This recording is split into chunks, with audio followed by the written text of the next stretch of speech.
What's up, ladies and gentlemen of the YouTube world? This is Barnon11970, and as always, I thank you for watching my video, and hopefully you are enjoying your day. Alright, guys, I was at my office, but then I realized it is too gorgeous of a day for me to stick around in my office and just do nothing and hope I get a sale for the day. I'm going to be going to the beach in a couple of minutes, but I have a lot on my mind, so I thought I'd make a video regarding some of the information that I've seen. And I actually find it pretty ironic, some of it. And of course, as usual, I will post the links on this, and I'll probably get into a little bit of a rant. But I want people to know, when I talk about stuff, because people say sometimes, like Chris, don't get stressed out and don't worry about stuff. If you see the look on my face, it's not a face of worry. I am actually in a very good mood. And I actually have one of my subscribers to actually thank for that, because they made a interesting comment, and I will paraphrase what they said. And let me see if I could get the person who said it. I want to give credit where credit is due. I may not be able to find it because there's a lot of comments. Let's see. Give me a second. Okay. His name is Edric Damien. Now, I'm going to paraphrase what he said, but basically what he said was, you cannot have a logical argument with illogical people. And that really hit home, so I want to thank you for that, because you made my day with that comment, and it makes perfect sense. That you'll notice in certain times in certain bits of the community, the people that are very one-sided will never talk logically, and they will never debate you. They are just one-sided, they're always right, regardless, even if they change their mind and say the opposite of what they once said. They're always right, and they're not ready for debate.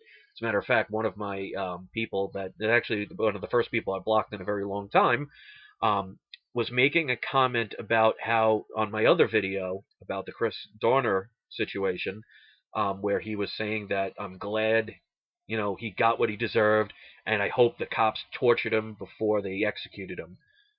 That is just ridiculous. So I made a counter argument saying, you really believe in torturing American citizens, and you base things just on hypothetical situations that show no proof. It's nothing more than hearsay. And the only argument he can come back with is, oh, I see your precious silver's dropped. Okay. So, in other words, you can't make a honest debate. You have to resort to attack tactics. So I blocked the person, because I also went on his channel and saw all this silver hating, so that's fine. But I want to read a couple of articles, which I actually find kind of funny in an ironic sort of way. And I just wanted to let my subscribers know that, yeah, I might talk passionately about stuff, but it doesn't really bother me the way it used to. I mean, it's such an amazing feeling when you let go of that anger. I just don't want to be that person anymore. So here's one of the articles, and of course I will post the link, that has to do with the Dorner situation.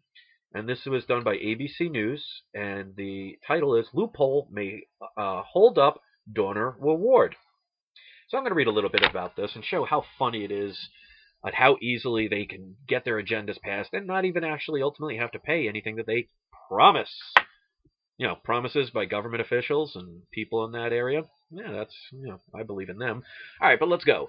A legal loophole could prevent Good Samaritans instrumental in ending the manhunt for a fugitive ex-cop, get this, accused of killing 4 people, from claiming more than $1 million in reward money because Christopher Dorner died and was not captured. Last weekend, Los Angeles Mayor Antonio Villagrosa pledged $1 million, sourced from private individuals, companies, and unions, for information that will lead to Mr. Dorner's capture, end quote. The LA City Council followed up with its own promise of $100,000 reward for information, again in quotes, leading to the identification, apprehension, and conviction of Christopher Dorner. Well, if you've watched some of the videos lately about this, we all knew he wasn't going to be captured. He was going to be executed. So you got to love the terminology here. But let me continue. But Dorner, accused, not proven, accused of killing 4 people and threatening the lives of several dozen more, was never captured, apprehended, or convicted. Instead, he died following a standoff with police near Big Bear, California, when the cabin in which he was barricaded burned down with him inside. In other words, what they should say is the cops set it on fire and executed him. So, let's continue a little bit more. The mayor's office has not yet determined if the reward could still be paid out given donor died. At this time, and this is in quotes, no decision has been made on the reward, end quote. Villagrosa's spokesman Peter Sanders told ABCnews.com in an email. Basically, if you want to read the rest of it, you're more than welcome to, but look that they did. They got their agenda across. They decided to make this person into a victim. Whether that's true or not, we'll never know because, there was no trial, so he didn't get a fair trial. And I have to say something because I'm playing devil's advocate here. I'm not saying he's innocent, and I'm not saying he's guilty. What I am saying is, and pay very close attention to this, there is a system that we have in law here in the United States of America Corporation where you are supposed to have a trial. You are supposed to be proven guilty beyond the reasonable doubt. Speculation, even if it's 1 cop, 5 cops, 20 cops said they saw somebody do something, does not automatically make someone guilty, and definitely not guilty enough to set a building on fire and burn them to death, provided that's what really happened. I mean, we don't know who was in that house. It's all speculation. So anybody can say a person like me is crazy for saying that he could be potentially innocent, but it's just as crazy for them to say he's automatically guilty. How do you know unless you were there? What I'm saying is this should be open for discussion. This should be open for debate. This should show that the police or anybody does not have the right to make an accusation of somebody and then just follow up with their own vigilante justice. Because that's what it came down to. It was all revenge. Now, do we know if he knew inside information and the cops weren't going to allow it, so they made up this whole scheme and had him executed? Who knows? Was he somebody that just legitimately just went around shooting cops for no apparent reason? Again, who knows? We can't read their minds. But in this judicial system that we're supposed to have, where it's supposed to be fair, look at our amendments, our Bill of Rights, the right to a fair trial. He did not get that option. And just because there are a bunch of cops that said that he did what he did, allegedly, does not mean that they are honest, they are accurate, or they weren't misguided. Who knows? Because we all know things like cover-ups involve lots of people. So you can't just say, just because a group of people said something makes it fact. Prime example. In the Middle Ages, we were all told that the world was flat. That every single person in the church and all of higher authority all told the people of planet Earth that the world was flat. So, does that make it automatically true because a bunch of people said so? This is the part we have to really get out underneath the programming, because it's just showing how easily we can all still get away from logic and base things on emotion. So if anybody's out there saying that this individual got what he deserved, I hope one day they don't accuse you. Because what do you do if you wake up, like I said in the other video, if you wake up one day and all of a sudden you're accused of killing a bunch of cops, or you're accused of being a drug dealer, or you're accused of being a terrorist when you were none of the above? Does that mean that you must have done it because you were told that you did it? That's a very dangerous line to be crossing here. So I hope people will understand that, because I'm not defending him.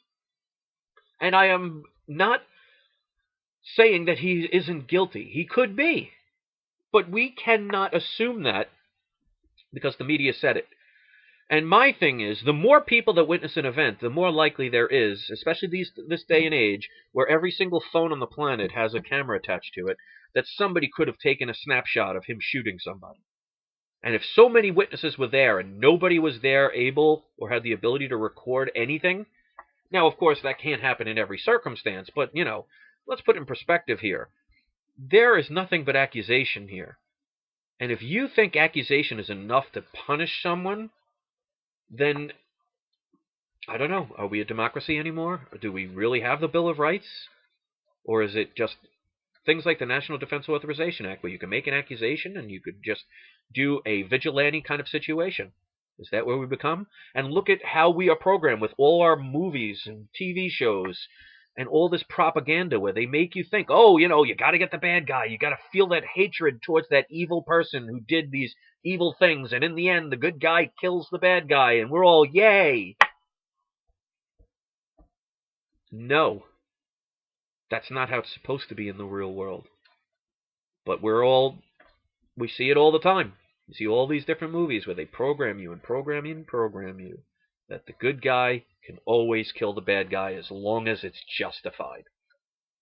Now just imagine all these different movies where there was no proof that the bad guy did anything, and they just accused him and they wanted to frame him. I mean, how many times have you ever seen where a dishonest cop, and I'm not saying all cops are dishonest, trust me, I have family that are cops.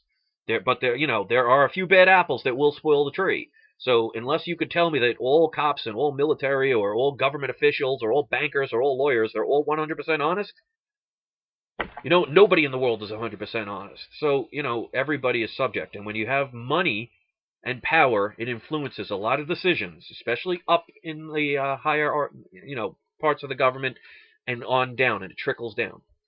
So I understand that people want to build up this emotion and just make this accusation. Well, the TV said it, and well, some people said it, so it must be true. That's not how we're supposed to live. So let's continue on. Let's talk about a little bit about gold, because I find this funny. And here's an argument I always find funny. If you go on certain people's channels and they talk about how much they hate gold and silver, they will tell you things like there is no short supply. Possible, but who knows? But let's just counter their argument. I want to ask those people, especially when we bring up the subject of, well, why don't we go back on the gold standard? Well, the typical answer you will get is, well, there's not enough gold for the world to go back on a gold standard. So, that kind of negates each other, doesn't it? Because on one hand, people say, well, silver is going to crash because there's so much of it, it could go around for millions of years and blah, blah, blah. And yet, when we say, all right, well, let's go back on a gold standard, they'll use the argument of, well, there's not enough to go around. So which is it? Too much or not enough? But here's another article, and again, I will post a link. This is from marketwatch.com, and the title of this particular video is How Gold Will Benefit from a Currency War. And this is, again, San Francisco Market Watch. Talk of so-called currency war has been heating up, and it might actually finally light a fire under gold, too. Efforts by countries such as Japan to boost growth with massive stimulus programs, which in turn have devalued their currencies and aid to exports, can benefit prices for gold. These have started to alter the precious metals relationship with the foreign exchange market and expand its role as a safe haven asset. And this is in quotes. We are now moving irrevocably to a time when gold will measure currencies, not currencies measure gold, said Juan Phillips, a South Africa-based contributor and founder of GoldForecaster.com. Historically, the precious metals trade inversely to the U.S. dollar, as it did on Thursday. Seems like they messed up something there. But anyway, it was a usual story. Gold prices fell as the greenback strengthened at the expense of the euro. Two ships sinking at different times. But as various currencies become more devalued, gold may even take on a stronger role as a safe haven. And this is in quotes. We are about to enter a phase in the gold price where it will rise against all currencies, says Phillips. The loss of the Swiss franc and the Japanese yen as safe haven currencies, as the countries force their currencies to weaken, has made us realize national currencies are all the same animal in different guises. We're just going to leave it at that. And I've been saying this for such a long time. Let me tell you something, guys. Do you want to believe a bunch of people that for some reason hate gold and silver? Or you want to believe in countries that are storing it and banks that are storing it? This is the way for countries to buy at discounted rates. This is how they get the scaredy cats out of the system. What they do is, because we know it's manipulated, up and down, it is manipulated at this point. How much so, I can't tell. I'm not part of the manipulation.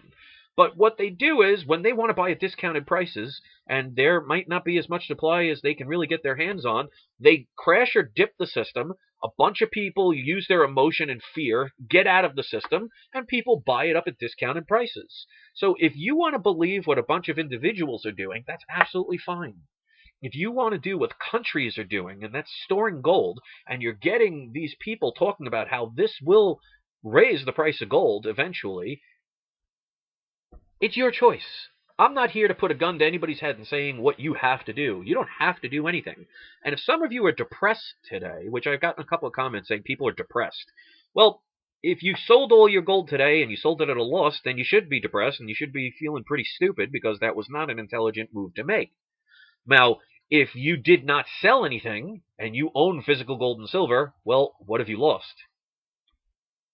You can't worry about day to day. And again, like that person said, you cannot have a logical debate with illogical people. Some people just will never hear two sides of a story. They don't realize that for every coin, there are two sides.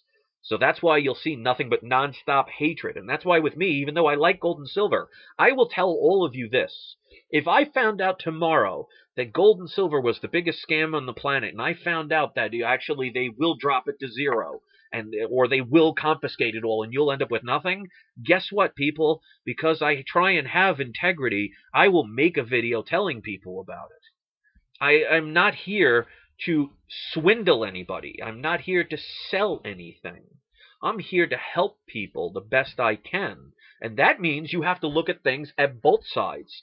That's why, like in the beginning of this video, when I talk about this Chris Dorner, I don't know him further than I can throw him. But that doesn't mean that that person doesn't deserve to have the same fair treatment as somebody who is my family. And when somebody makes a comment saying that they should be tortured, and they're glad that they were and got what they deserved, that's not a rational, logical human being.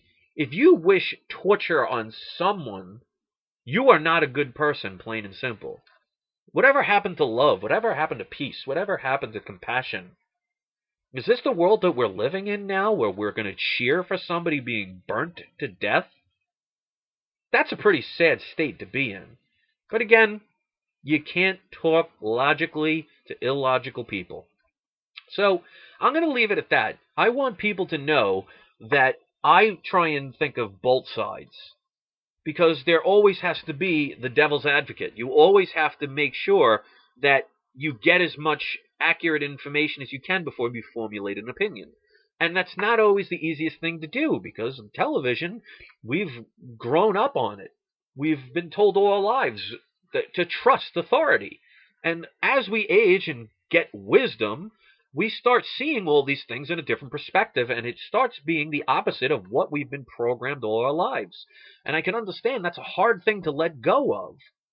But for your own safety and your family's own livelihood, to hold on to old ideals is the same as people still thinking the world is flat because the church told us so. We have to think for ourselves. We have to be free thinkers. And that means to question everything. Because look at all the things that are going on. I mean, if this was one or two things, I can understand. You know, but look at the National Defense Authorization Act. Look at the Patriot Act. Look at 9/11. Look at the oil spill. Look at Sandy Hook. Look what's going on with this Chris Dorner. Look what's all these other situations that are going on. All the money printing and the manipulation of the gold and silver and the government frauds and all the cover-ups and all the media lies and all the scandals like HSBC. The fact that the Pope is now quitting. All these different scenarios. And this is just, what, in the recent past couple of years? See the bigger picture, people, because it will affect you. Look how it's affecting us. Every time the government says something, it doesn't mean they automatically are being honest. And that doesn't mean they're automatically lying either, but, you know, we have to be able to figure that out for ourselves, not be told what is right and what is wrong. Because otherwise, we might as well have chips implanted in us, clip out part of our free-thinking brain, and just become a bunch of robots that they can use as drones to do their work for them. I mean, they already do it. We have this illusion of freedom. You really think you're free? All you are, my friends, and this is myself included, all we all are, is a bunch of animals that are, instead of in cages, in an open field park. Well, guess what? Those people, those animals in those open field parks, just because they can move around a lot doesn't mean that they're not free to go wherever they want. Because when they reach the edge, they come into a fence. A caged animal knows he's caged because he can't move. We're not caged, but we're in an open park. You think you're free? Just imagine if it was you that got pointed out into doing something you didn't do. And the media and everybody automatically assumes, well, they're saying it, so it must be true. How do you think you would feel? How do you think you would react? So, I don't understand people sometimes. But again, those are the illogical people. The people that actually have logic and can be a free thinker, I will never have a problem with. And that's why I can have people that may not agree with what I say, but we have intelligent, intellectual debates. We learn from each other, and then we go forward. We're not sitting there name-calling or bringing up some other topic that has nothing to do with it. It's absolutely ridiculous, childish, and it's just silly. And to those people, I say this. Oh, look at that. See that? Little special effect. How good is that? All right, guys, to each and every one of you, I wish you a happy day. I'm going to enjoy this day. I'm going to the beach. And remember, guys, don't make yourself out to be a target, because you know what? One day, it may be you. Thanks for watching, guys. Peace.